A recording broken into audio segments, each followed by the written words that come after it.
Hello, this is my race report video for the 2024 South Mountain Reservation Mayapple Trail Runs 50 mile held out in Millburn, New Jersey on the 18th of May 2024. You join me here just in the first mile of the race. I'm going to be taking you through the race from my perspective, my pacing strategy, what I was eating, what I was thinking along the way, my thoughts on the course as well.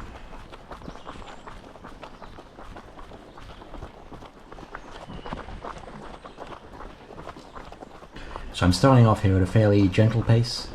Having run this race last year, I know that I needed to go out quite slowly, conserve as much energy as possible in the opening miles, as it's a fairly tricky course, and I would need as much energy as possible later in the race to keep up this pace. My goals going into this race were firstly to run about a 10 hours overall time for the 50 miles, and secondly to attempt something close to an even or negative split for the race. So I was hoping to run that first half in about 5 hours and then run the same in the second half, which I knew would be very difficult, as I've not gotten close to achieving that in any of my previous ultra marathons.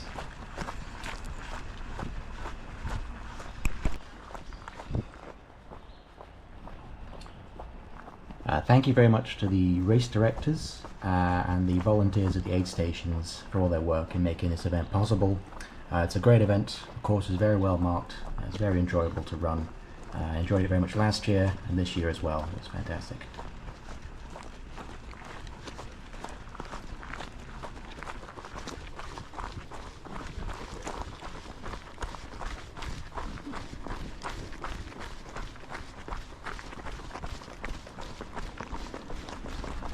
So I slowed down to a little bit of a walk here in some of the uphill sections, even on the first lap. Just making sure to take things slowly, focus on keeping my heart rate down into a measurable or a reasonable range. It's very easy to go too hard early on in the race. You have a lot of energy, a lot of adrenaline, and going too fast and burning up too much energy early on is very easy to do.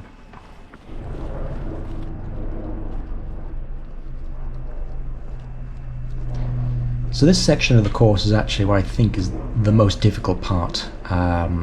It's a long section of several miles of very technical trails, particularly muddy and rocky in parts.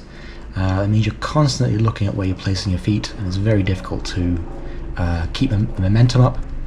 And that makes it very difficult. So this 5 mile section is perhaps the slowest part of the course. So I knew that this 5 miles would take me longer than the approximately 1 hour that I was hoping each 5 miles is going to take me on average. But I knew that on the 5 miles returning, that it'd be much easier, it's a lot flatter, and you can keep a higher pace up much more easily. So I would make up time on the way back from this loop.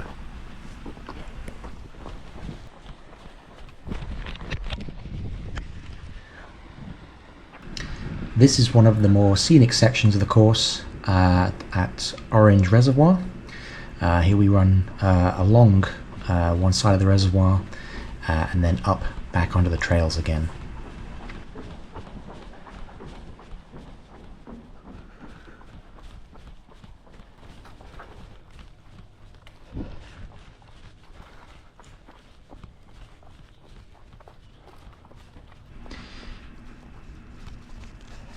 This is about 5 miles into the race, up at the first aid station, halfway through the first 10-mile loop.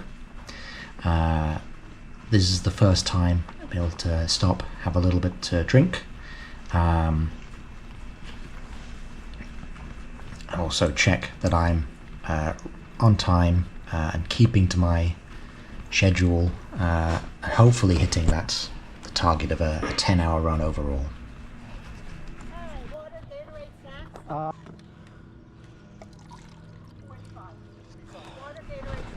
It was just after that first aid station that I discovered that a small group of guys had actually run off course a little bit and run about a quarter mile extra before they made their way back onto the trail. So that just shows how important it is to always be checking the trail markings and making sure that you're staying on course. As 50 miles is a long way, and there's no need to add any extra miles to that. Some nice scenic sections here. There's a small waterfall within the park. And here we go, follow up onto another small climb. These kind of technical sections, especially early in the race, you just need to take slow and steady. Make sure that you're not working too hard, keeping the heart rate low, and focusing on keeping the pace steady, and not overexerting yourself too early on.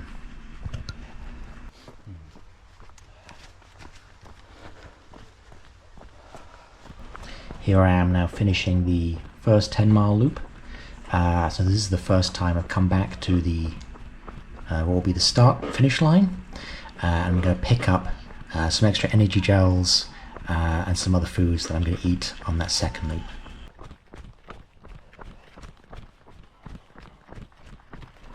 Pacing strategy is something that I'm focusing a lot on in this race. That's one of the key things that I've learned from my experience running my previous 2 ultramarathons. The first was, as I said, last year, the 50k here in the Mayapple Trail Runs, and then subsequent to that I ran a 100k up in Poughkeepsie, New York. In both those races I found that I struggled to maintain an even pace throughout the whole distance, so that was something I was very much focused on achieving in this race. Key way I was going to do that, firstly, was to make sure that I'm keeping my heart rate down in a low and sustainable level throughout the early parts of the race. So you can often see that my left hand is flashing into view. Partly that's because I'm checking my heart rate on my wristwatch. And the second way I was going to achieve that is by making sure I was eating enough throughout the race. And this means that I had a quite detailed plan to eat a lot of energy gels and other high-calorie foods, but also drink a lot of energy drink along the way. And this is something I've been training to do a lot over the past few months.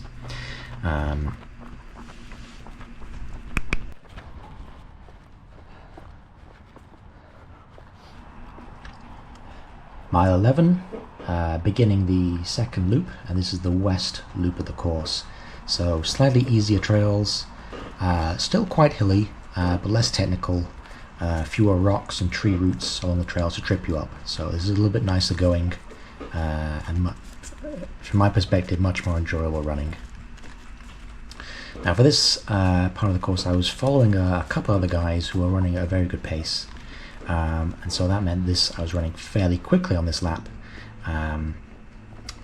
but still trying to keep my heart rate within a good zone. At times my heart rate was picking up to a peak around 170, which I was a little bit worried was too fast. I think ultimately proved that I was running a little bit too fast on this lap, and I wasn't able to run quite as quickly as this the second time around. So in hindsight, I should have let these guys go a little bit and made sure to keep at the pace that was comfortable for me.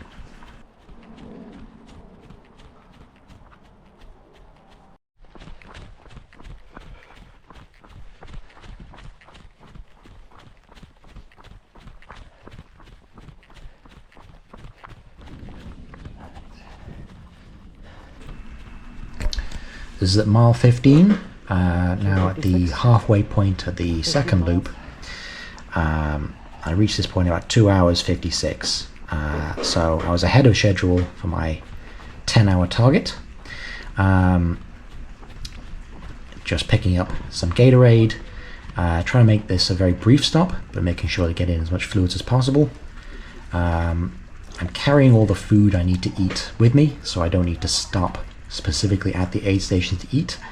I can eat as I'm running, so I can try to make these aid station stops very quick. Thank you. So after downing some Gatorade, I'm going to get moving again very shortly.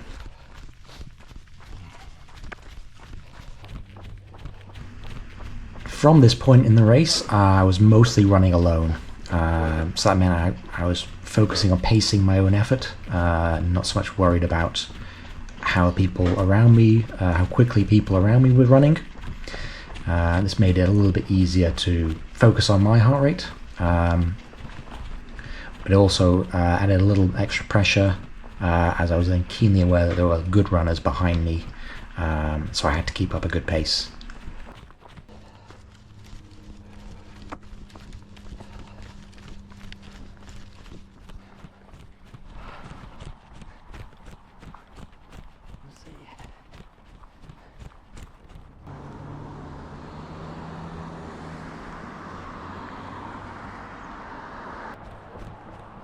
As easy as it's gonna get.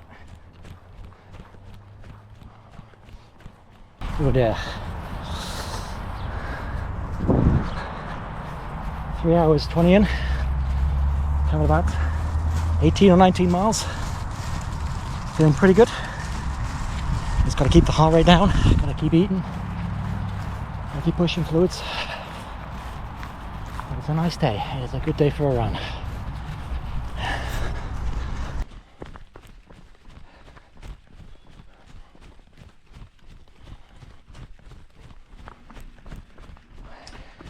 Nice faster section of the race here, now at mile 18. Some very nice trails in this section, it's quite enjoyable to run through.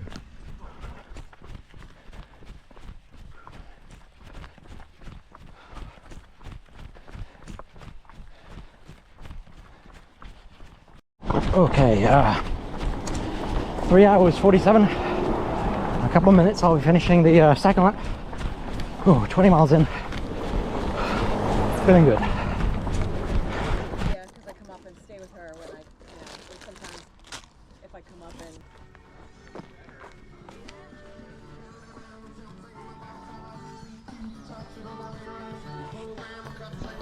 and... Beginning the third loop, 3:54. I was then very aware that I'd taken me about 2 hours and 2 minutes to run this the first time around, so I knew I wanted to achieve a similar pace this time, which would keep me on course for that 10-hour finish. This time, at this point in the race, I was feeling a little bit tired and a little bit, I was having some stomach problems from all the food that I was eating. So I was a little bit concerned here that I'd gone out too fast in the first 2 laps and that I would struggle later on in the race. So this was a little bit of a low point for me, but I kept focusing on maintaining a steady pace, keeping the heart rate down, and sticking to my eating and drinking schedule. The river crossing here, about mile 22 or 23. This gets a little bit challenging later on in the race as there's a lot of water and mud deposited on those stepping stones, so I suspect it can make it very slippery. But thankfully I made it across safely this time.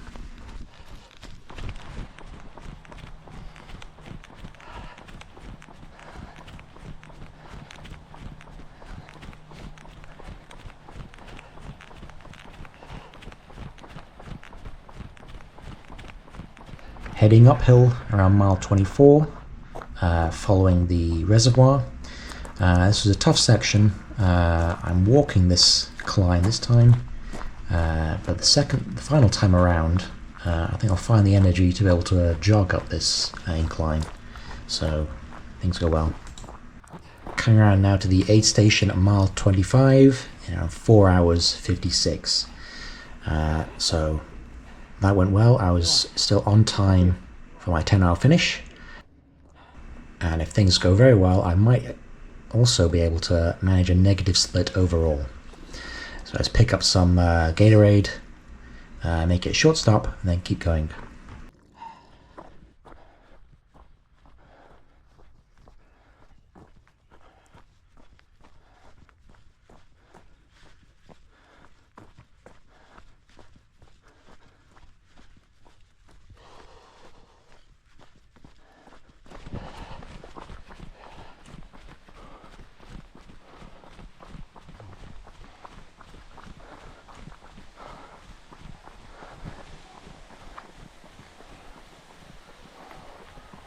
Around mile 28, one of the flatter and nicer sections of the course. I was starting to feel a little bit better at this point, in the sense that I was not getting so much stomach issues, and I think all of the intensive eating was beginning to pay off at this stage of the race, as I felt I had a reasonable amount of energy. My heart rate was now comfortably down in about the 150s, so it had gone down from the 170s that I was peaking at earlier on. I felt that I was able to maintain a reasonably good pace at this point.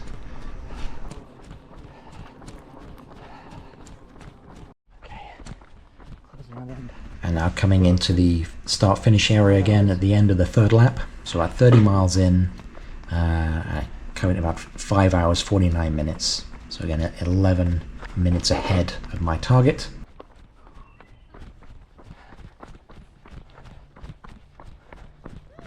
Time again to pick up some extra energy gels and some other food that I can eat with me on the fourth lap, the second time around the west loop.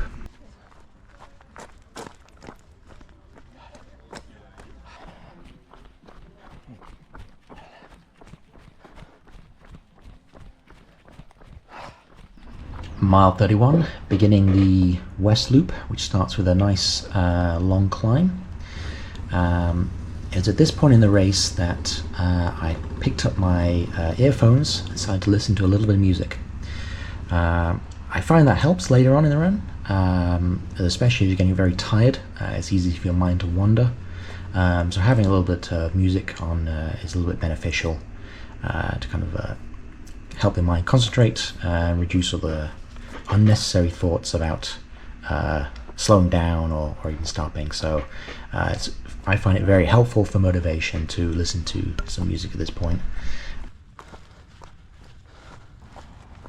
And coming up here to the road crossing in the middle of the west loop, this is a little bit of a dangerous section. You never know how busy the traffic's going to be and how long it's going to take you to get across.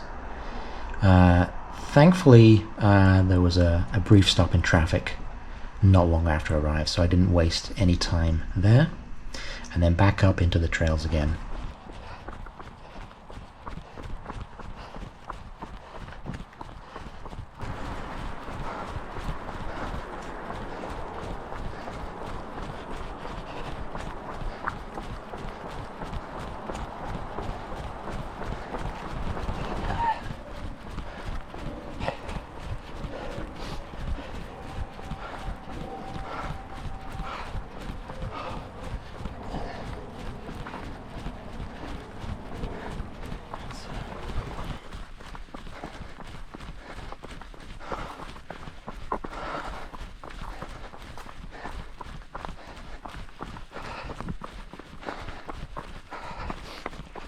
Mile 35, halfway through that second west loop. Just 15 miles to go at this point. So it's 6 hours 43 minutes. So I was still moving at a very good pace at that point. And I was pretty optimistic things would go well. As at this point I start thinking about the finish line. It's only 15 miles away. I'm starting to count down the miles individually as my exercise watch beeps with every 1 mile. I'm sort of using that as a marker to motivate me and stay focused on the run.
7:48, starting lap 5.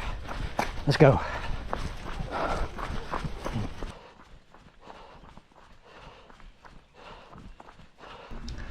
Small trail crossing there at about mile 41. One of the extra challenges that comes in with trail running is as you get more tired, your running form gets a little bit sloppy, you don't lift your feet up quite as much, and you always run the risk that you're going to trip yourself up on a rock or a tree root at some point, so it does become a little bit treacherous the further into a race you go. I only fell over once during this race, I had a couple of near misses as well.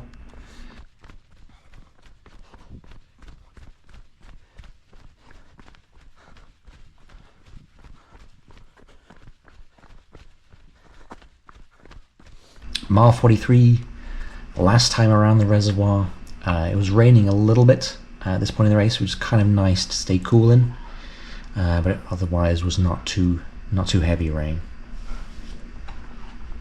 Still focusing on keeping the pace up. At this point my breathing is quite heavy, and due to the fatigue my heart rate just cannot get very high, so I'm not worrying so much about where my heart rate is at this point. Just focusing on maintaining a steady pace, making sure that I keep hydrating and eating whenever necessary. Mile 44, jogging up that last hill to the aid station. This is the hill that I walked up on the first 2 laps, so it was very encouraging that I was able to gain a little bit of time here and maintain a good pace. That made me optimistic that I was going to hit that 10-hour target and even run a negative split, so run that last 25 miles faster than the first 25 miles. Okay, 8:52, coming into the 45-mile point. 8:52. Let's go.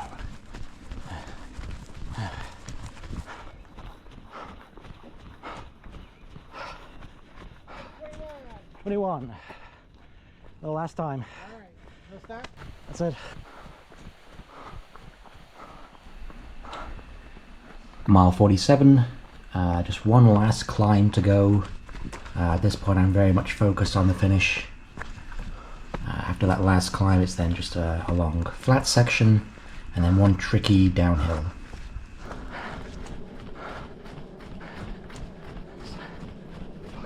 Mile 48, on the final easy flat section of the course, able to keep up a good pace at this section.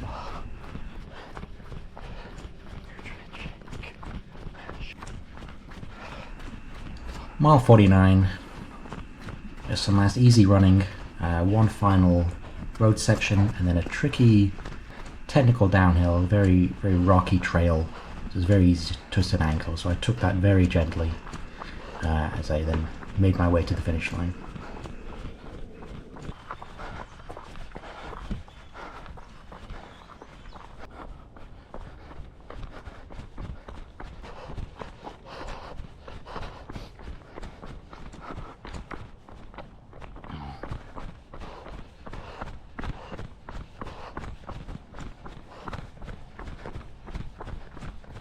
Okay.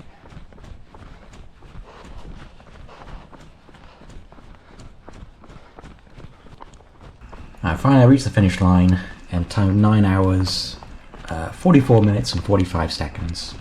So that last 5 miles, only 53 minutes. It was a pretty good pace, very similar to how I ran that section in the first lap. So I was pretty pleased with that perspective. I was able to run a negative split in the end, so 4 hours 56 for the first 25 miles and 4 hours 49 I think for the second 25 miles. So I was very happy with that outcome. Overall a very enjoyable race, and I'm very pleased with the outcome. So thank you once again to the race directors and the aid station volunteers for making this race possible. It was a great day out, it's a fantastically run event. Very happy. I hope to race there again next year.